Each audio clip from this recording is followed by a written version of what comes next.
अभी तक की कहानी में हमने देखा था कि जेसन ने विटनी के फ्रेंड को जख्मी कर दिया है। अब आगे विटनी उसे बचाने के लिए बाथ टब में खींचती है, तभी जेसन तहखाने से उसे नीचे खींच लेता है। विटनी का दोस्त नीचे जा चुका था। विटनी जान बचाकर वहां से भागती है। जेसन उसे देख लेता है। विटनी किसी तरह टेंट के पास पहुंचती है, जहां पर वो देखती है उसकी फीमेल फ्रेंड मारी जा चुकी है और उसका एक दोस्त ट्रैप में फंस चुका है। विटनी ट्रैप खोलने की कोशिश करती है पर खोल नहीं पाती।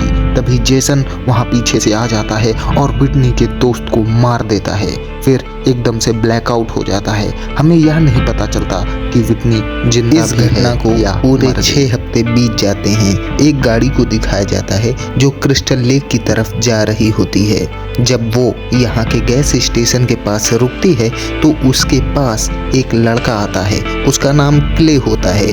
उसके पास एक फोटो होती है। वो पूछता है, मेरी बहन 6 हफ्ते से गायब है, क्या तुमने इसे कहीं देखा है? और ये फोटो विटनी का होता है, जिससे हमें यह पता चलता है कि क्ले विटनी का भाई है। लेकिन ये ग्रुप जिसमें एक लड़के का नाम ट्रेंट होता है, वो कहता है हमने इसे नहीं देखा है। दरअसल ये लोग ट्रेंट के क्रिस्टल लेक के पास वाले घर में छुट्टियां बिताने आए होते हैं। क्ले अपनी बहन की फोटो को लेकर एक घर में जाता है, जहां पर एक ओल्ड लेडी होती हैं, जिन्होंने साफ साफ बताया कि यहाँ पर कई लोग गायब होते हैं। तुम्हें लगता है तुम्हारी बहन जिंदा होगी तो तुम गलती कर रहे हो, अब तक वो मारी जा चुकी होगी। हालांकि क्ले को उसकी बातों का बहुत बुरा लगता है, पर बातों का यकीन नहीं करता। वो अपनी बहन को किसी भी कीमत में ढूंढना चाहता है, इसलिए वो क्रिस्टल लेक के पास जाता है, जहां पर वो ट्रेंट के घर के पास जाता है। उन्हीं के ग्रुप में एक लड़की होती है जिसका नाम जीना होता है और वो क्ले की बहन को ढूंढने के लिए तैयार हो जाती है। ये दोनों उसी जंगल में क्ले की बहन को ढूंढना शुरू कर देते हैं, जहां पर क्ले को एक टूटा हुआ जीपीएस मिलता है। वो उसे रख लेता है। वहीं हमें दिखाया जाता है कि ट्रेंट के ग्रुप में एक कपल होता है जो लेक में बोटिंग कर रहे होते हैं। तभी जेसन वहां पहुंच जाता है और दोनों को एक एक करके मार देता है। वहीं दूसरी तरफ हमें जीना और क्ले को दिखाया जाता है, जो जेसन के घर तक पहुंच जाते हैं। जब वो अंदर जाते हैं तो उन्हें पुरानी चीज़ों के अलावा कुछ भी नहीं मिलता। अब वो दोनों बाहर आ जाते हैं, तभी उन्हें कदमों की आहट आती है। ये दोनों वहीं पर डर के छुप जाते हैं। अब जेसन वहां पहुंच जाता है, जिसके पास एक डेड बॉडी होती है और ये उसे देखकर बुरी तरह डर जाते हैं। जेसन को क्ले का बैग मिलता है। उसे पता चल जाता है कि यहाँ कोई ना कोई तो जरूर है। वो ढूंढने की बहुत कोशिश करता है पर उसे वहाँ कोई नहीं मिलता। उसके बाद वो क्ले का बैग और डेड बॉडी को लेकर अंदर की ओर चला जाता है। जेसन के अंदर जाते ही क्ले और जीना वहाँ से भाग जाते हैं। तभी उनका पैर रस्सी से टकराता है।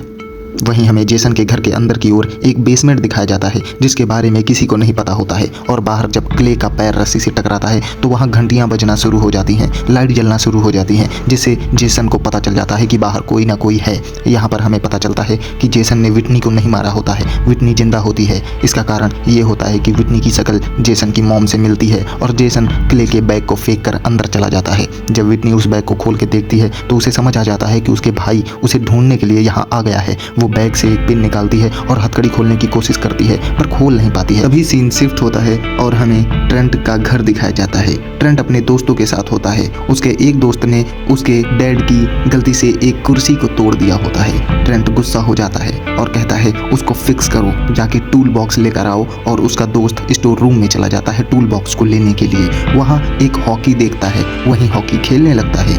अब वहाँ जेसन पहुँच गया होता है और उस लड़के को वहीं पर मार देता है। फिर घर के अंदर दिखाया जाता है, जहाँ क्ले और जीना भी पहुँच जाते हैं। सबसे पहले इन्होंने पुलिस को कॉल किया और फिर यहाँ पर लाइट चली जाती है, जिससे ये सब के सब डर जाते हैं। इनका एक दोस्त स्टोर रूम में होता है, जिसे लेने के लिए एक लड़का जाता है, पर जेसन वहाँ पर पहले से ही होता है। लड़के के ऊपर हमला कर देता है, लेकिन ये लड़का किसी तरह बाहर भाग जाता है और जेसन दूर से ही हमला करके लड़के को जख्मी कर देता है। क्ले को और सभी दोस्तों को पता चल जाता है कि किसी ने उनके दोस्त पर हमला किया है, उसकी जान को खतरा है। क्ले सभी को लड़के की मदद करने के लिए मना कर देता है, क्योंकि ये ट्रैप होता है, हम बाहर गए तो हमें भी मार देगा जेसन। जेसन बाहर से देखता है कि कोई भी उसे बचाने के लिए नहीं आता, तभी वो उस लड़के को मार देता है। फिर हमें ट्रेंट को दिखाया जाता है, जिसका घर होता है। वो अपने फादर की गन लेने के लिए जाता है ताकि जेसन का खात्मा कर सके।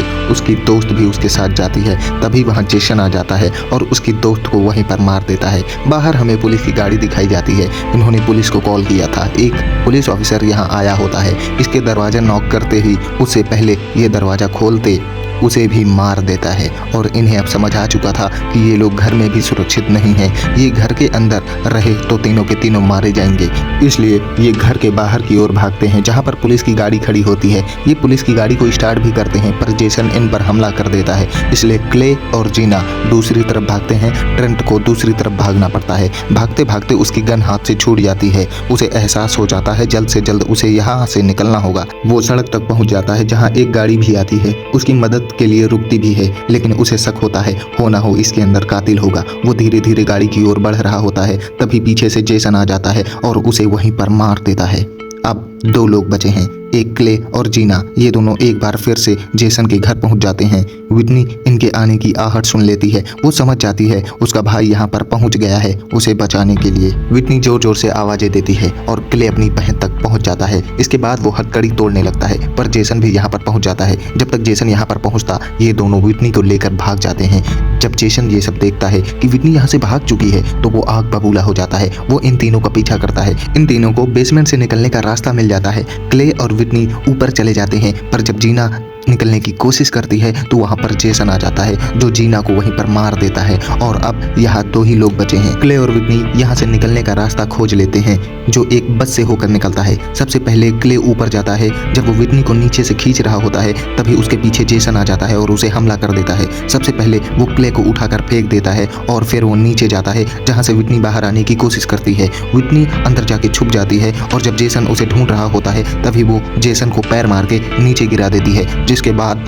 क्ले अपनी बहन को ऊपर खींच लेता है। ये दोनों के दोनों वहाँ से भाग जाते हैं। ये दोनों के दोनों उस स्टोर तक जाते हैं जहाँ इनका साथी टूल्स लेने के लिए गया होता है। अब सबसे पहले क्ले अपनी बहन को छुपा देता है और वो वहाँ पे कोई हथियार ढूंढना शुरू कर देता है। तभी वहाँ जेसन आ जाता है और क्ले को पकड़ के रोटेटिंग मशीन में डाल के मारने वाला होता है। इससे पहले कि वह ऐसा करता तभी विटनी पीछे से आकर जेसन अपना नाम सुन के वो पीछे पलट के देखता है और विटनी के हाथ में वही लॉकेट होता है जिसे जेसन की मॉम ने जेसन को कभी दिया होता है। दरअसल विटनी को पता होता है कि जेसन की मॉम की शक्ल उससे मिलती है, इसलिए वो ऐसा प्रिटेंड करती है कि जेसन की मॉम है। जेसन भी अब उसके झांसे में आ चुका होता है। वह पूरी तरह शांत हो जाता है और क्ले को छोड़ देता है और अब विटनी की तरफ बढ़ना शुरू कर देता है। इस बात का फायदा उठाकर क्ले जेसन के गले को चेन से बांध देता है और दूसरे हिस्से को रोटेटर में डाल देता है और जेसन मशीन की ओर खींचा चला जाता है। दरअसल वो जेसन को इसी तरह मारना चाहते हैं पर जेसन बहुत शक्तिशाली था। वो अपने आप को आज़ाद करके एक बार फिर से इन पे हमला कर देता है और अब विटनी उसी की तलवार से उसे मार देती है।